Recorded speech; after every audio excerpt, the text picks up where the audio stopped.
The Gospel according to Matthew chapter 8. The cure of a leper. When Jesus came down from the mountain, large crowds followed him.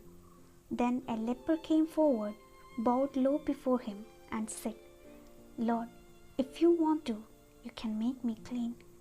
Jesus stretched out his hand, touched him, and said, "I don't want it. Be cleansed." At that very moment, the man was cleansed from his leprosy.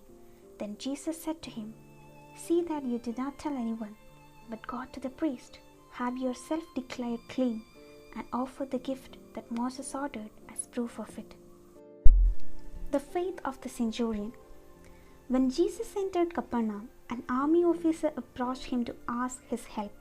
"Lord, my servant lies sick at home. He is paralyzed and suffers terribly." Jesus said to him, "I will come and heal him." The officer answered, "I am not worthy to have you under my roof. Just say the word, and my servant will be healed. For I am a man under orders myself, and I have soldiers under me. And if I say to one, 'Go,' he goes. And if I say to another, 'Come,' he comes. And if I tell my servant, 'Do this,' he does it." When Jesus heard this, he was astonished and said to those who were following him, "I tell you, I have found no one in Israel with faith like this. I say to you, many will come from east and west and sit down with Abraham, Isaac, and Jacob at the feast in the kingdom of heaven. But those who belong to the kingdom will be thrown out into the darkness outside. There they will weep and gnash their teeth." Then Jesus said to the officer, "Go home now. What you believed will happen."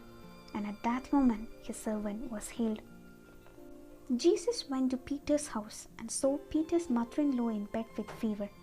He touched her hand and the fever left her.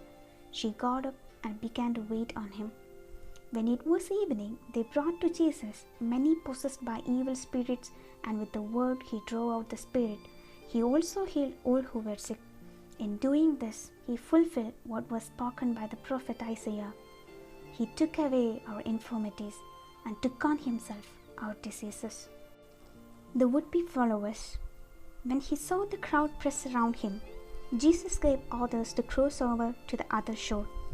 A teacher of the law approached him and said, "Master, I will follow you wherever you go." Jesus said to him, "Foxes have holes and birds have nests, but the Son of Man does not even have a place to lay his head." Another disciple said to him, "Lord, let me go and bury my father first." But Jesus answered him, "You follow me and let the dead bury their own dead." Jesus calms the storm. Jesus got into the boat and his disciples followed him.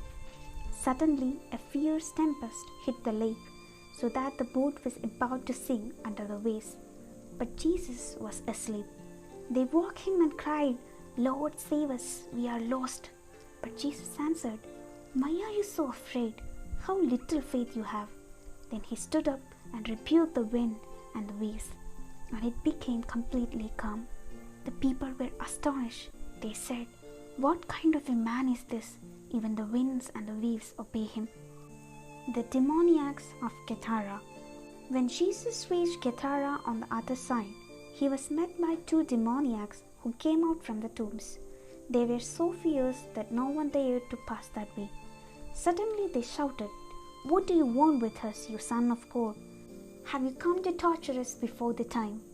At some distance away there was a large herd of pigs feeding. So the demons begged him, "If you drive us out, send us into that herd of pigs." Jesus said to them, "Go." So they left and went into the pigs.